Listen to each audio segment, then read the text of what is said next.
Boker Tov, good morning. Magandang umaga muli sa bawat isa. At muli tayong nagpapasalamat sa Panginoon na tayo ay binigyan pagkakataon na makarinig ng kanyang mga salita sa pamamagitan ng pagbabasa sa Biblia at the same time sa pakikinig din ng mensahe sa umagang ito.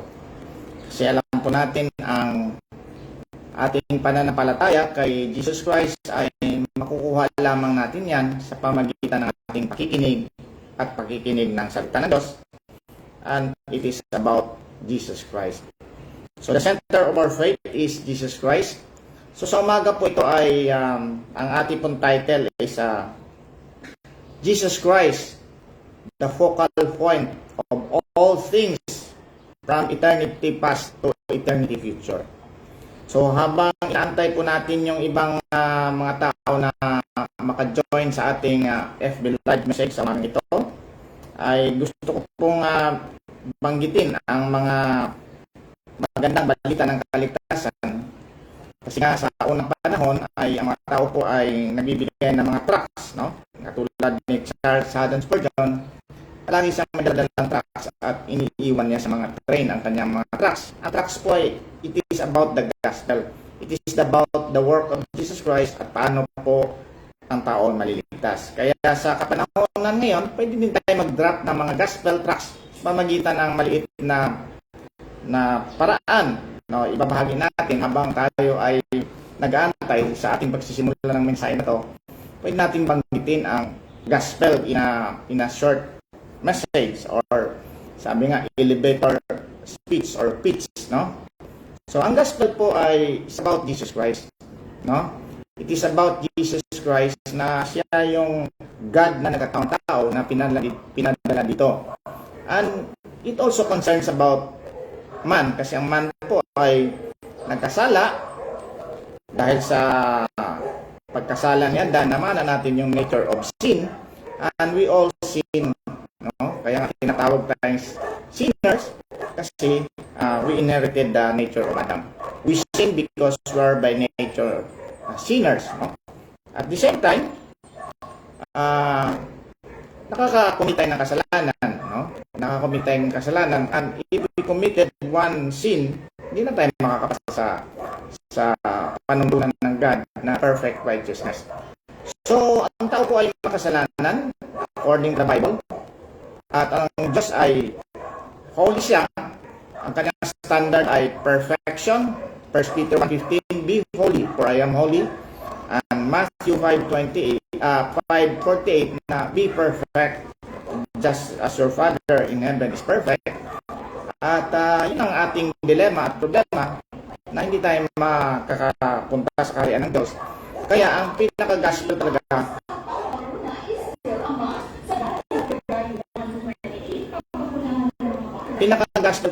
ay si Jesus Christ na pumunta dito to save us from our sins. Siya yung nag-perform ng ating kaligtasan in terms of righteousness. At the same time, siya din yung ang nag-perform ng ating punishment, o siya ang kumuha ng ating punishment sa kanyang pagkamatay doon sa krus. And all we have to do to achieve or to have that salvation is to believe on the Lord Jesus Christ.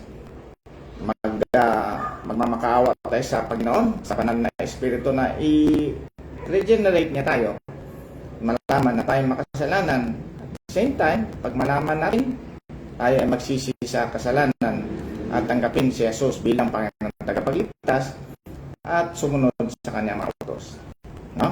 So, in short, yung salvation talaga natin is through Jesus Christ, kasi He is the only way, the truth, and the life. No one comes to the Father except through Him. So, yun po ang gospel, at pwede nating i-expand dito yan, kasi ang ating pong title ngayon ay Jesus Christ, the focal point of all things from eternity past. Yung sa simula talaga, mayroong eternity doon hanggang eternity future, no? Eternity past to eternity future. Yan po. Jesus Christ is the focal point of all things from eternity past to eternity future. So yun po ang ating tatalakayin ngayon at babasahin ko po ang Ephesians 1:1 to 14 kasi ito yung sabi nga, ito yung pinakamahabang sentence in Greek, no? Ito pala talaga ang pinakamahabang sentence ng Greek Bible, Ephesians 1:1 to 14. So babasahin ko po yan at ang bigyan natin ng emphasis dun sa 7 hanggang 12. So salamat muli sa bawat isa. Okay? Magandang umaga muli sa bawat isa. Ang ating title sa mensahe ito sa umaga ito ay Jesus Christ, the focal point of all things from eternity past to eternity future. Tayo po ay nagpapasalamat sa Panginoon. Ibigyan tayo ng pagkataon na makarinig ang kanyang mga salita. Salamat din mga partners sa Lesser na itong pagkataon na ito ay ibinigay sa atin.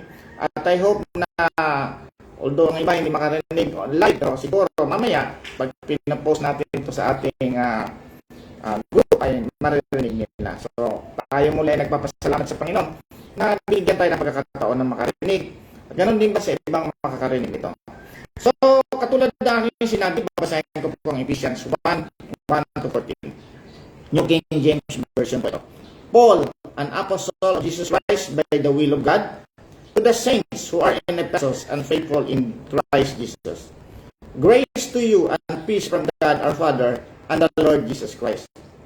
Blessed be the God and Father of our Lord Jesus Christ, who has blessed us with every spiritual blessing in the heavenly places in Christ, just as He chose us in Him before the foundation of the world, that we should be holy and without blame before Him in love, having predestined us to adoption as sons by Jesus Christ to Himself, according to the good pleasure of His will, to the praise of the glory of His grace, by which He made us accepted in the Beloved. Verse 7, in Him we have redemption through His blood, the forgiveness of sins, according to the riches of His grace, which He made to abound toward us in all wisdom and prudence, having made known to us the mystery of His will, according to His good pleasure, which He purposed in Himself, that in the dispensation of the fullness of the times, He might gather together in one all things in Christ, both which are in heaven and which are on earth, in Him. In Him also we have obtained an inheritance, being predestined according to the purpose of Him who works all things according to the counsel of His will, that we who first trusted in Christ should be to the praise of His glory.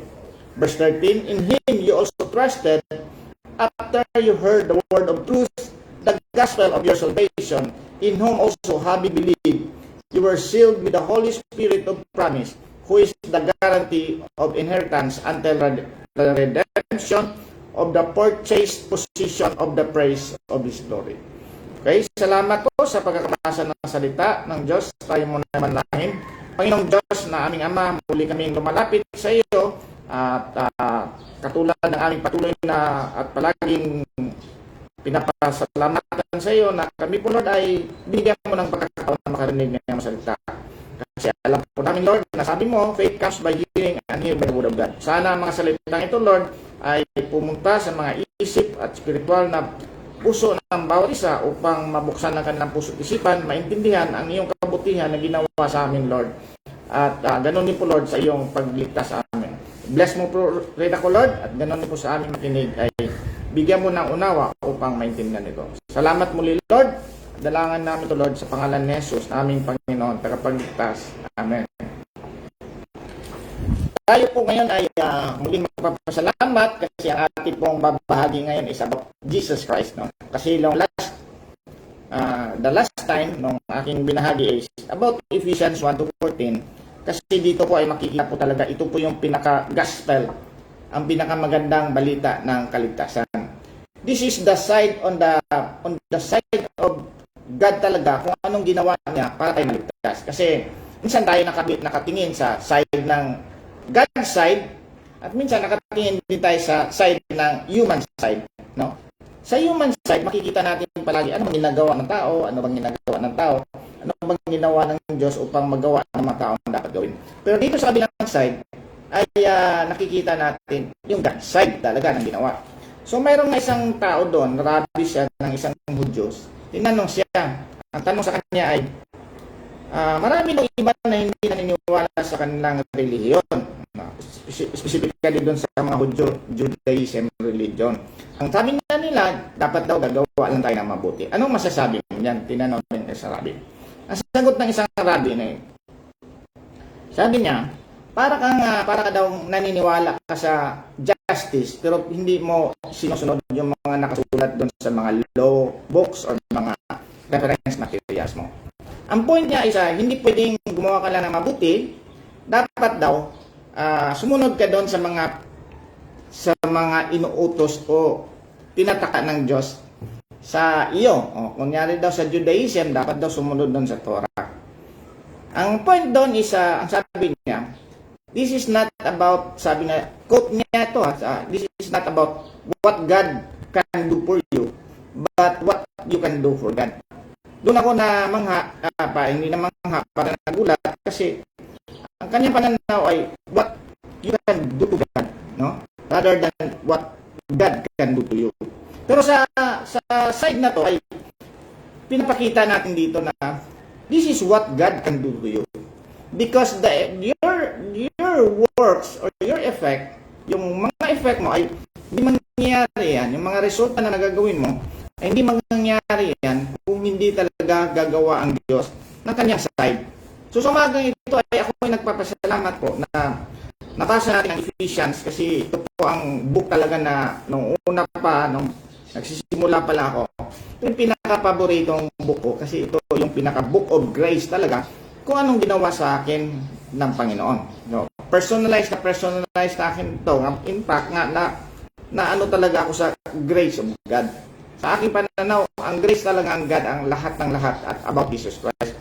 Kaya nga, nagpapasalamat ako sa Panginoon na although meron tayong human responsibility, hindi po natin dinideny na meron tayong human responsibility, na talagang nakatingin tayo kung ano mga gagawin natin para sa Panginoon.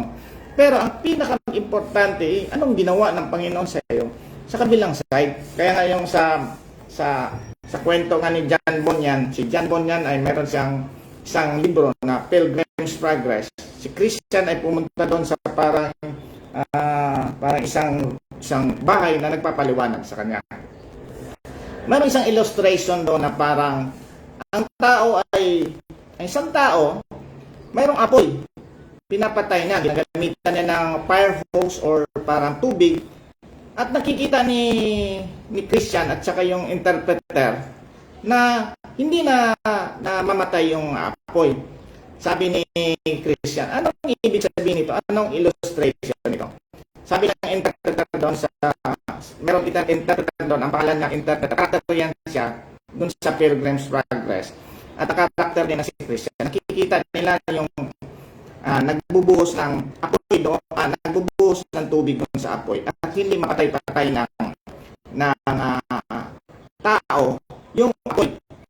Tinanong ni Christian yung interpreter, anong ibig sabihin yan? Dinala ngayon ng interpreter sa kabilang side yung si Christian. Sabi, tingnan mo, mayroon ding tao dito na naglalagay ng gasolina. Maski anong buhos ng tao doon sa kabila ng tubig, hindi niya mapatay-patay itong apoy kasi mayroon naglalagay ng gasolina or something na nagkukos na patuloy yung pag-apoy. Yun yung side ng God side.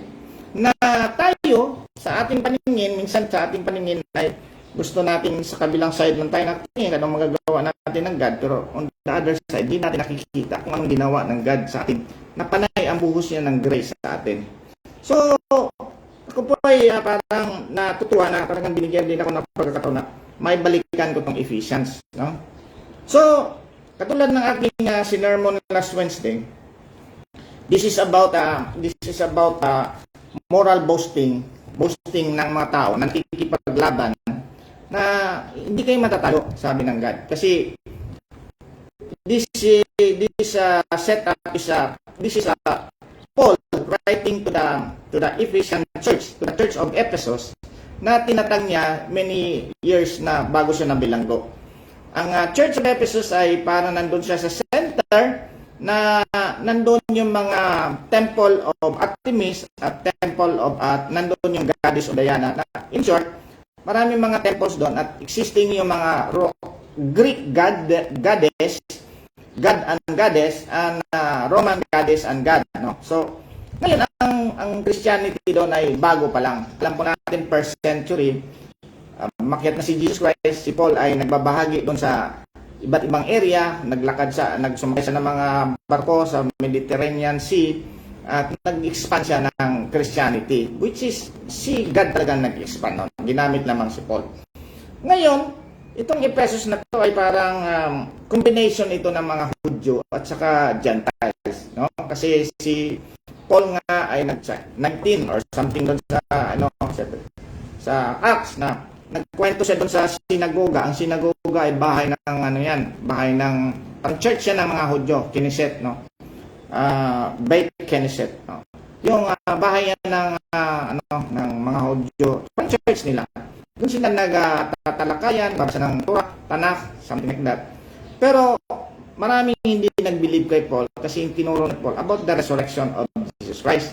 Kaya ang sabi ni Paul, alis na ako dito. Pumunta siya doon sa School of Tyrannus. Ibang setup naman ito, parang academy ito, na doon siya natuturo more on the Gentiles. Kaya nga, ang sabi natin, this Ephesian letter is not only for the Jews, but also for the Gentiles. No? So, dito po ay pinaliwanag ko nga na parang nakikipaglaban at binuhos na ni Paul ang kanyang moral boasting na parang letter, kasi ang 1 to 14 daw ay parang sa Greek yan ay parang tula na mahaba, na in fact kung titingnan mo, basahin mo ang Tagalog nito, hindi nila makuha yun kasi napakalalim na mga sinasabi dito. Halimbawa po, sabi dito, having predestined us to adoption as among by Jesus Christ to Himself according to the good pleasure of His will, to the praise of the glory of His grace, by which He made us accepted in the Beloved. So parang kung ikaw ay magtatranslate nito sa Tagalog, mawawala ka dito kasi napakahaba na napakalalim, na parang translate mo ang isang Shakespeare poem na parang bababa mo sa Tagalog, hindi mo matatranslate. In fact, even the English ay mahirapan tayo nito mag-Tagalog, no? Kaya nga, dito pa ay nakasentor ito ay napakalalim ang ginawa ng God. Napakalalim ang ginawa ng God ng ating gospel of our salvation. Naplinano yan ng God ang ating gospel of salvation. Simula sa eternity past. Yung eternity past, no? Now, and eternity future. Wala kong nakakalampas sa plano ng God na alam niya yung dapat gawin niya at before the eternity past. So, sa ating binasa sa 1:14, marami kang mga topic na magagawa dito. Pwede mo i-topic ito about the Trinity kasi we believe in the Trinity, the triunity. Triunity, meaning there is one God. We believe in Shema, sabi nga doon sa 6:4 ng Deuteronomy, Shema Israel, hear Israel, no? Adonai Eloheno, our God, no, is our Lord, and our God is one, no. So ibig sabihin nun, we believe in one God but three persons, God the Father, the Son, and the Holy Spirit. So this is not, ang Trinity po ay hindi po yan inimbento in the later years na minsan pinupukol sa atin na inimbento lang natin. Clarify lang yan ng mga magisterium o mga sages o mga tao na binigyan ng kaalaman tungkol sa Bible na i-reinforce o ibuuin talaga na mayroong Trinity. So you can topic about Trinity because sa plan of our salvation, pinakita dito sa 3 to 4, 3 to 6, the role of the Father, 7 to 12 or something, the role of Jesus Christ, and the role of Holy Spirit in our salvation. At alam po natin, palagi natin sinasabi na sa ating gospel na God the Father plans our salvation. Siya yung nagplano, no? O sinong ganon. At si Jesus Christ ay siya yung parang execute, siya yung pumunta dito. At the same time, siya yung dapat sumunod sa lahat ng mga batas Kasi ang main objective niya, obedience to obedience, dapat passive and active obedience to fulfill all the laws, the same time, die on the cross, no? That is the law of obedience ni Jesus Christ. At after natatapos niya, sinabi niya sa huling tingin niya, anong sinabi niya? It is finished. It is finished.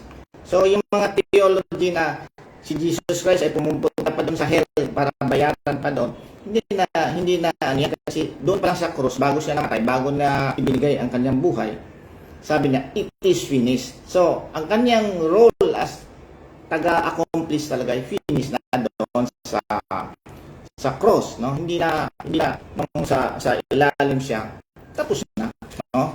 Tapos na.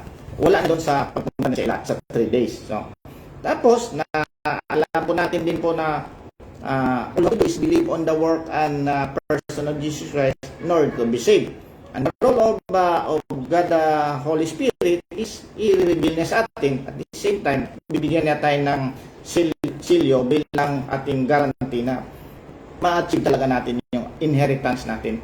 Makukuha natin yung inheritance natin in the future, which is yung salvation talaga na total salvation. Pero ngayon po ay bibigyan natin ng diin about Jesus Christ. So, simulan natin dito sa 7 kasi Jesus Christ is the focal point. Focal point. At there is no other name under heaven given to men in which we will be saved. Kaya nga kung i-accuse niyo ako na narrow-minded, okay lang sa akin na i-accuse niyo ako ng narrow-minded. Bakit?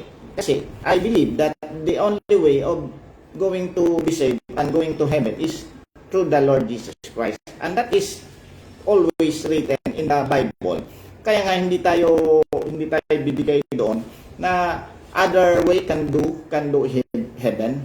Pwede ang iba, sabihin nila, sige, against 1, against 7 or 20, and only Christianity will say that there is no salvation in other way except in the Lord Jesus Christ. Kaya nga palagi natin dinidiin talaga si Jesus Christ. At ngayon po ay may pagkakataon tayo na talagang ikwento natin ang ginawa ni Jesus Christ sa atin sa talatang ito. Sabi nito, verse 7, in Him we have redemption through His blood. So, una, what is redemption? Ang redemption po ay sa ating pong Tagalog ay pagtutubos. Sinasangla, tinutubos. Diba? Saan tayo nasangla?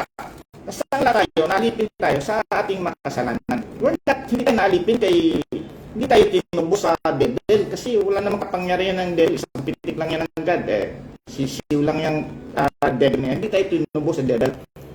Tinubos tayo sa ating pagkakasala because we are in the holy nature. Nalipin tayo sa ating kasalanan. Likas tayo ng makasalanan. Kaya nga, tinubos tayo ng Panginoon.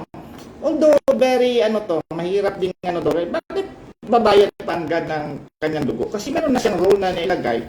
And kailangan, without remission, pag hindi nabuhos ng dugo, walang remission of sin. So, kailangan may mabuhos na dugo. Sa either ang dugo natin, sa either mapalo tayo dun sa dagatang apoy, maparusahan tayo, or si Jesus Christ. At kung hindi tayo ma-redeem, hindi tayo matubos sa ating mga kasalanan, pero diretso tayo dun sa ating path of way of damnation. Dalawa lang kasi ang way of narrow is the gate, no? Narrow is the gate that papunta dun sa kabutihan, and kung pinapunta na, and wide is the gate that lead to damnation, and marami doon. Kaya natin maintindihan ito na hindi ito kwentong kotsero lamang na parang in a way, kwento niyan mga Kristiyano, kwento namin ito. Hindi yan. Kailangan i-insist natin na this is the only way. Jesus Christ is the only redemption through His blood. There is no other blood in heaven. Wala namang verse na gayon, pero walang blood ng iba.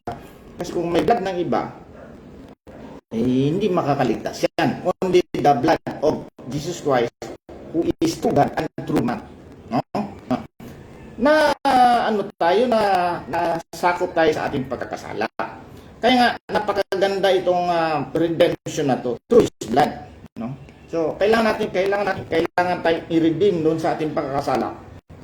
Kailangan niyang tubusin muna, ililipat doon sa way of life para baka dire-diretso tayo sa ating destination, which is heaven. Number 2, the forgiveness of sin. No? Kailangan din ma-forgive ang sin. Kailangan ma-forgive ang sin.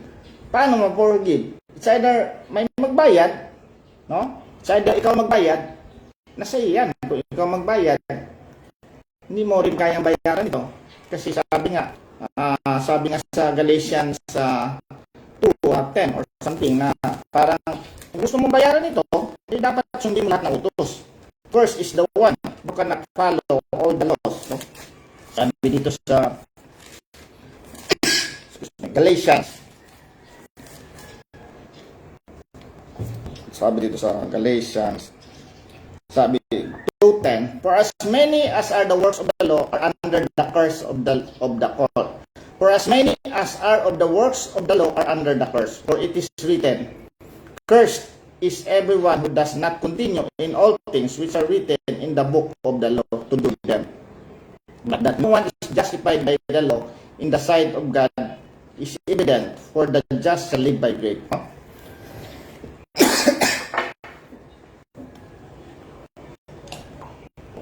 Sabi dito, cursed now is everyone who cannot follow all things in the law. So, if we miss one, wala na. So, cursed na tayo. Kaya nga, tayo ay magpapasalamat sa Panginoon kasi niredeem tayo ng Panginoon at the same time, pinurgive tayo ng ating sin because of what Jesus did on the cross na namatay sa atin. Siya ay nagbayad sa ating mga kasalanan. Kasi mayroong isang attribute na just. Hindi niya pwedeng patawarin ng isang tao na walang nagbayad ng kasalanan. Kasi kung mayroon niyang gano'n, lahat madali lang niyang patawarin yan. Kasi nga, sabi nga, ang gospel ba, madali sa atin yan. All you have to do is believe on the Lord Jesus Christ kung anong ginawa niya. Na siya talaga ay Diyos na nagkatawan tao. Pero kay Jesus Christ at sa God, hindi madali yan. Pinadala niya ang kanyang bugtong na anak, the only begotten Son, that whoever believes in Him shall not perish, but have everlasting life. So, forgiveness of sin. No? So, sabi ko nga, masisira ang Tagalog natin dito kasi sabi dito, napakahaba nito. In Him we have redemption through His blood and forgiveness of sin. Madali pa kunin yan. According to the riches of His grace, which He made to abound toward us in all wisdom and prudence. Medyo mahirap-hirap na yung Tagalog yun. No? In Him we have redemption through His blood, forgiveness of sin, according to the riches of His grace, which He made abound towards us in all wisdom and prudence. So, mayroon na naman isang word dito, the grace, to the riches of His grace. Kaya nga sabi ko kanina, nagpapasalamat ako na binigyan tayo ng Ephesians na epistle kasi nandito yung grace. Ang grace po ay talagang yan ay lampas-lampas yan. Riches of His grace. Kaya saluhin lahat ng kasalanan ng tao. Lahat ng kasalanan ng tao. Sabi nga, kung ilalagay mo yung sa weighing scale, lahat ng kasalanan ng tao dito sa kabila. Sama mo para mga kasalanan ng elepante, mga langgam, mga ibang mga hayop. Although wala namang kwenta yung kasalanan ng mga hayop. Ibig sabihin, exaggerated lang yan or tapos ilagay mo yung grace sa kabilang side ng weighing scale. Taob lahat yung kasalanan natin. Jesus Christ can save you to the uttermost. Kung ikaw na nagsabi ngayon na sobrang yung kasalanan, wala pong kasalanan na hindi kayang bayaran hindi mapapatawad except na yung sa Holy Spirit na hindi ka talaga maniniwala sa Holy Spirit na nagkukonvince sa'yo na si Jesus Christ. Yun. Talagang diretso ka doon na pag sinabi ng Holy Spirit na si Jesus Christ sa inyong kaligtasan, tapos hindi ka naniniwala, walang kapatawaran doon. Kasi ang pinaka-focal point ka si Jesus Christ nga. Kung hindi ka maniniwala kay Jesus Christ, it's either you're on the other side. Damnation ka agad, automatic. But if you are in the other side, nakasulat na yung buhay mo, yung pangalan mo sa aklat ng buhay. Kung nakasulat yung pangalan mo sa aklat ng buhay, talagang hindi ka mapapunta sa damnation. So dapat dito, grace, no? Sabi, toward us, made to abound toward us in all wisdom and prudence, no? So, makikita natin yan sa katalinuhan at sa kabutihan ng Panginoon, ipinakita niya yung grace, which is very hard to understand unless we are regenerated, because the natural mind cannot understand the things of the Spirit. Sabi sa 1 Corinthians 14, the natural mind cannot understand the things of the Spirit. And sabi niya, it is foolishness, they are foolishness to him, because these things are spiritually, parang spiritually discerned. Madi-discern lang yan if you are regenerated. Kaya nga parang hindi naman tayo nagmamayabang na parang grabe naman kayo kung kami ay kung hindi talaga kami ay ma-born again, hindi namin maintindihan yan. Hindi naman ako nagsasabi yan. Ang sabi ng Panginoon dito sa kanyang sinabi sa sulat ni Pablo sa 1 Corinthians 2:14, sabi, but the natural man, the man which is not regenerated, the natural man does not receive the things of the Spirit of God, for they are foolishness to him, nor can he know them, because they are spiritually discerned. Because the antecedent is they, yung mga spiritual things are spiritually discerned. That they are spiritually discerned. The spiritual things can only be discerned through spiritual na pag-isip. So sabi dito, kaya nga sabi, He made to abound toward us. In Him we have redemption through His blood, the forgiveness of sin, according to the riches of His grace, for which He made to abound toward us in all wisdom and prudence, having made known to us the mystery of His will, according to His good pleasure, which He purposed in Himself. No? Sabi doon, the mystery of His will, mayroong mystery na ang ibig sabihin sa Bible, sa Testament, pag sinabi yung mystery, hindi ito yung mystery na hindi natin maintindihan o kababalaghan. Ang mystery nito ay in the Old Testament, it was not revealed yet, no? But in the New Testament, it was revealed through the prophets, through the apostle, through the Jesus Christ. At si Paul po ang binigyan dito na, sabi niya dito sa 3, kaya nga palagi kong binibiro ang Master's Flag Christian Church na hindi ko maintindihan itong Ephesians 3. Ang Ephesians 3 po is about the mystery na reveal na lahat tayo included sa plano ng kaligtasan. Jews or Gentiles, Pilipino, Amerikano, China, kasama tayo. Kaya nga, minsan tayo ay naghihiwalay-walay sa ating mga religion. Naghihiwalay-walay tayo sa ating religion. Pinag-usapan natin yung parang, ano ba talaga? Grace ba talaga yan? Faith ba talaga yan? Works ba talaga yan? But sa atin nga, Jesus Christ ang pinaka-center nito. It is the way of life. Huwag na natin masyadong pagdidibatihan kung paano tayo maligtas. Pero, kasi ganito lang yan eh. Parang ang illustration ko dyan, parang ganito yan eh. Electric fan. Imagine mo mayroong kang electric fan. Ang grace natin ay yung kuryente. No? May outlet tayo, galing sa braso yan, sa buwan. That is the grace. Kung walang kuryente yan, hindi mo pwedeng isaksak ang electric fan mo dan. At hindi andar yan. Ngayon, ganito ang illustration dyan. Grace is the electricity. The cord or the mechanism that will transfer the electricity to the mechanism, to the motor of the electric fan is the faith yan. So kung putol yung faith mo, hindi maski may grace doon, hindi yan makakapasok.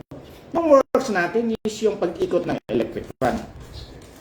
Kaya nga sabi natin, faith without works is dead. Just like a body, sabi nga natin, a body without the spirit, ang sabi ng doon, sa 3 components yan, kung hindi buhay yung spirit mo, a body without the spirit is dead. Maski lakad ng lakad, kasi 2 components ka lang, your spirit is dead. Or, sabi nga, meron 3 components, body, soul, spirit. Body without the spirit is dead. At the same time, doon din sa ating work, faith without works is dead. But ang point talaga doon is ano ba talaga ang ginawa ni Jesus Christ sa atin? Ano ba talaga? So titingnan natin, nakikita lang natin umiikot yung electric fan. That is works. That is works. Doon lang natin, no? Pero saan tayo magpapasalamat? Doon sa pag-iikot ng electric fan o doon sa electricity and the faith that was given to us? So, at lahat yan ay, whether we do it, lahat yan, grace yan galing kay Jesus Christ yan. No? Lahat kay Jesus Christ. Ang faith natin galing kay Jesus Christ yan. Ang works natin galing kay Jesus Christ din yan. In fact, sabi nga, whatever you do it for the glory of God. So, kung ikaw ay, ang trabaho mo is just legalism, hindi yan mag-glorify ang God. Bakit hindi siya mag-glorify? Kinuha mo yung kanyang ginawa eh. Kinuha mo, kinako mo, sabi mo, ako nabigkas sa aking sarili. Although, your human responsibility is to, parang wala ka namang doon, kasi parang electric umiikot yan. Pero pag sinabi mo, whatever you do it for, hindi mo ginawa sa glory of God. Bakit hindi mo ginawa ng glory of God? Kasi inangkin mo yung glory ng God. Na siya talaga ang namatay para sa iyo. You have to, in fact, yung ating mga crown doon sa na ma-receive natin, ibibigay nga natin sa paanan ng God yun eh. Which is mahabang kwento. Pero ang ibig sabihin dito, having made known to us the mystery of His will according to His good pleasure, which He purpose in Himself, that in the dispensation of the fullness of time, ito na naman ang pinakamahirap na mga term, but when in dispensation in the fullness of time, ang ibig sabihin ng fullness of the timing, yung plano ng ganoon. Kaya sabi natin, ito ba ay mabuborn again kita sa pamamagitan ng isang pastor, i-born again kita. Hindi mabuborn, hindi sa kiyat the fullness of time. Ang ganang nakapag-born again, kaya nga, sabi nga doon kay Nicodemus, naririnig mo ba yung mga hangin? The wind blows wherever it goes. Maririnig mo siya, pero hindi mo alam kung saan siya galing. Ganon din ang pagka-born again. Maski i-born again kita or born again ka, hindi ka maboborn again unless the fullness of time. Kaya nga, magpapakumbaba tayo. Sabi na, ako yung maliligtas ako sa pamamagitan ng aking mabuting gawa. Hindi ka maliligtas sa mabubuting gawa mo kasi ang mabubuting gawa mo ay basahan naman sa panganingin. And the perfect requirement of God is be holy. 100% holiness. Holiness, because in 1 Peter 1:15, be holy for I am holy. Sabi nga doon. So, sabi dito, but when that in the dispensation of the fullness of time, He might gather together in all things in Christ, both which are in heaven and which are on earth in Him. So, sabi ko nga, Jesus Christ is the focal point of our salvation. Kasi igagather lahat niyan sa heaven. Hindi na natin maintindihan. Ano yung igagather sa heaven? It's either yung mga namatay na nasa heaven na ngayon, ang kanilang kaluluwa ay nandun na, pero ang kanilang body wala pa, nandito pa. Or which are on earth, no? He might gather together in one all things. This is right. He might gather together in one all things on Christ, both which are in heaven and which are on earth in Him. So, pinakasentro pa rin si Jesus Christ sa ating salvation. Kasi doon talaga pupunta kay Jesus Christ eh. In Him also. Sino Him? Jesus Christ also. We have obtained an inheritance being predestined according to the purpose of His works. In Him also we have obtained an inheritance being predestined according to the purpose of Him who works all things according to the counsel of His will. Napakahirap nitong to. In Him also, in Jesus Christ also, we have obtained an inheritance. Ano yung mga inheritance natin? Sabi nga doon sa first 3, Blessed be the God and Father of our Lord Jesus Christ, who has blessed us with every spiritual blessings in heavenly places. So sabi dito, makukuha natin ang inheritance being predestined according to the purpose. Anong purpose ng God? Purpose of Him who works all things according to the counsel of His will. May counsel of His will. Yan ang Panginoon. So nakaplano yan ang ating nakaplano yan ang Panginoon. Ang side sa atin dito na tayo ay makukomfort. Salamat sa Panginoon na tayo ay nakarinig ng mga plano ng ito. Kasi hindi naman ito papaparinig sa hindi kasama sa plano. And now that you're hearing this one, you're included in the plan if you will believe on the Lord Jesus Christ. Unless na talagang ayaw mo talagang maniwala kay Jesus Christ na siya yung focal point sa ating salvation ang lahat na pinlano ng Panginoon, hindi ka maliligtas. Ito lang ang In Him also, we have obtained an inheritance, being predestined. Yun na yan, predestined. According to the purpose of Him who works all things according to the counsel of will. That we who first trusted in Christ should be to the praise of His glory. So tayong daw na nag-trust, no? Kasi kailangan natin faith and trust. Kaya nga daw sa illustration doon, di lamang faith talaga na trust talaga na kung ilalaban mo talaga yung trust mo in Jesus Christ, na He is the only way. He is the only way. Our God is a jealous God. He will not give His glory to other. If you will get His glory by your works, He will not appreciate it. He will not bless you. If He will give His glory to other gods or to other way na hindi naniniwala kay Jesus Christ. Hindi niya ibigay yan. That we who trusted first, who first trusted in Christ, should be to the praise of His glory. Mga kapatid, mga kaibigan, ito pong ating binasa ay napaka-rich po ito ng grace of God.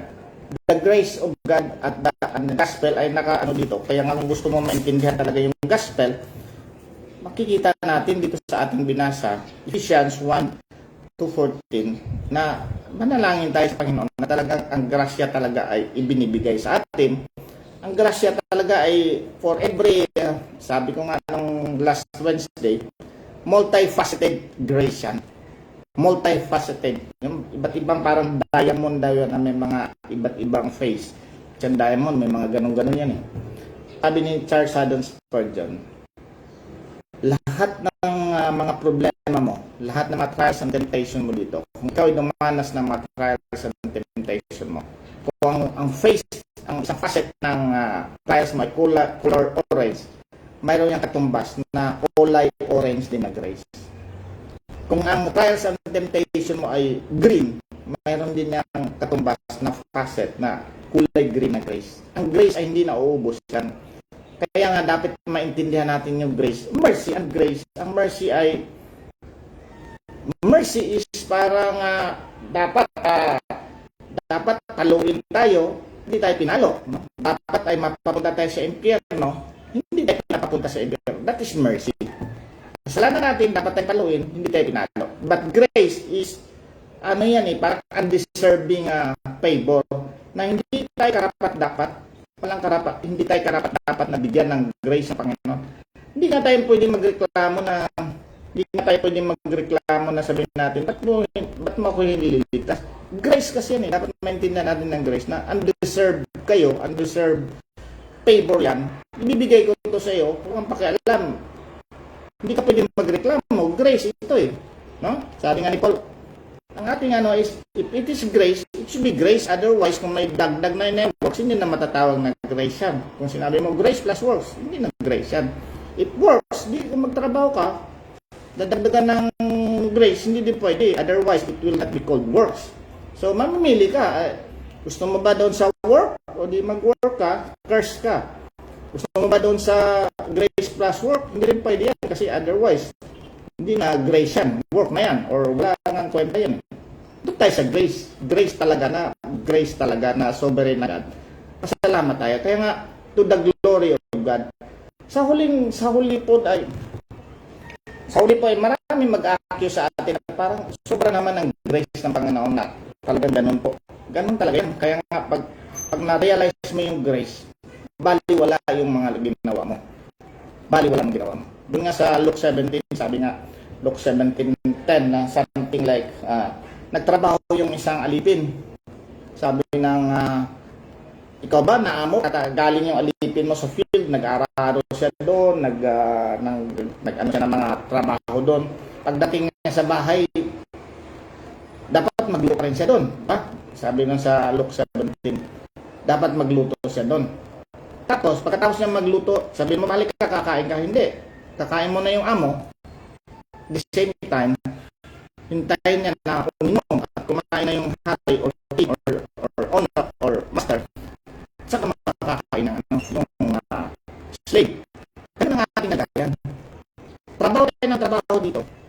Sa trabaho natin, hindi natin pwedeng sabihin, oh Lord, iligtas mo ako. Hindi pwede. Kasi lahat ng mga ginagawa mo, katulad ng illustration na yan, hindi ka pwedeng magsabi sa Panginoon na, oh Lord, iligtas mo ako. Hindi pwede.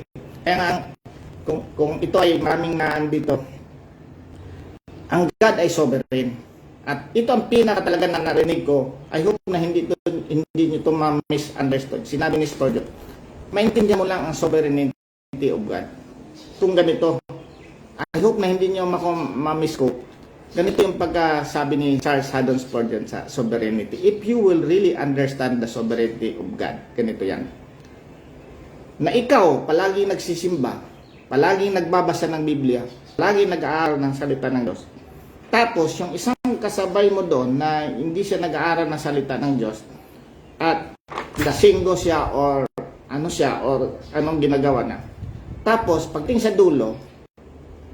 dulo, siya naligtas, ikaw, at ma-accept mo yan. Ma-accept mo yan na siya naligtas, ikaw hindi. That is the time na maintindihan mo talaga na anong meaning ng sovereignty of God. I hope na hindi niyo ako mag-misquote. Ulitin ko po. Ang sabi ni Charles Haddon Spurgeon, maintindihan mo lang ang tunay na meaning ng sovereignty of God. Na ikaw na magaling magtrabaho, nag-aaral ka ng salita ng Diyos, nagsisermon ka, sumusunod ka talaga sa batas ng Panginoon, pinipilit mo, although yung masunod, pinipilit mo. The same time, meron kong isang churchmate doon na hindi siya sumusunod at minsan nagkakasala pa siya. Tapos sa bandang dulo, siyang nagligtas, ikaw hindi nagligtas. At naiintindihan mo na yun ang plano ng God. You now understand what is sovereignty. But hindi naman ganon talaga na ang sabi na yun lang extreme definition ng sovereignty. In example po lang natin yan. But sabi man talaga ng God na those who come to me, I will no wise cast out. Those who come to me, I will no wise cast out. John 8:37 or John 8, no? Those who come to me, I will no wise cast out. Titingnan ko para sigurado tayo. John 8:37. 6:37 palagi kong 6:37. Sabi nito, all the Father gives will come to me, and no one will come to me, I will by no means count. 6:37 ng John, na walang lumalapit kay Jesus Christ na tinatanggi. If you really understand that you are a sinner and you come to Jesus Christ, no? Kasi ang purpose dito ay ma-explain natin ng gospel. Matagal na po tayo sa tennis court na talagang ang gospel talaga is it's not about us. It's about the work of Jesus Christ. Na siya talaga ang ating kaligtasan. Siya ang sumunod sa lahat ng batas. Siya ang namatay para sa ating kasalanan. And all you have to do is believe on the Lord Jesus Christ and you will be saved. Ang illustration doon nga sa electric fan, grace yan at faith. Ang works ay parang result of what you are accept. Result of what Jesus Christ did for you. And if you believe on the Lord Jesus Christ, you will be saved. There's only one name given in heaven in which we will be saved. It is the name of God. And there is one God and one mediator between God and man, the man Christ Jesus. At sabi ni Jesus Christ, I am the way, the truth, and the life. No one comes to the Father except through me. Mga kapatid, pinanangin ni Paul dito na talagang maintindihan natin na talagang si Jesus Christ ang focal point ng kanyang salita, ng kanyang plano. At all we have to do is talagang ikakapit na talaga kay Jesus Christ. Trust in the Lord Jesus Christ sa iyong salvation and you will be saved. And hope na dito po ay i-bless ka niya because sinabi naman niya, hindi na tayo iiwan at hindi na tayo pabagaan. I hope na maintindihan natin ito na ang ating kaligtasan talaga ay kay Jesus Christ. Let us pray, mga kapatid, mga kaibigan. Panginoong Diyos na aming Ama, Lord, alam po namin, Lord, ang aming pananampalataya ay bunga ng aming pakikinig at pakikinig ng mga salita. Ngunit kami po, Lord, ay talagang nalalaman namin, Lord, na ikaw talaga ang tunay na Diyos na nagkatawang tao, si Jesus Christ. At ginawa mo, Lord, ang salvation. Salamat po, Lord. Salamat po sa grace na binigay mo sa amin. Salamat sa faith na binigay mo sa amin. Sa mga works na binigay mo sa amin. At kami, Lord, ay nagmamakaawa na. Kami, Lord, ay bigyan mo pa ng unawa. At kung mayroon man dito, Lord, na hindi pa sumuko ng kanyang buhay, buksan mo po Lord ang kanyang puso at isipan na kami Lord ay makasalanan, siya ay makasalanan, at siya ay makapunta sa impyerno kung hindi siya magsisi sa kasalanan at tanggapin ka Lord, because you're the only way Lord.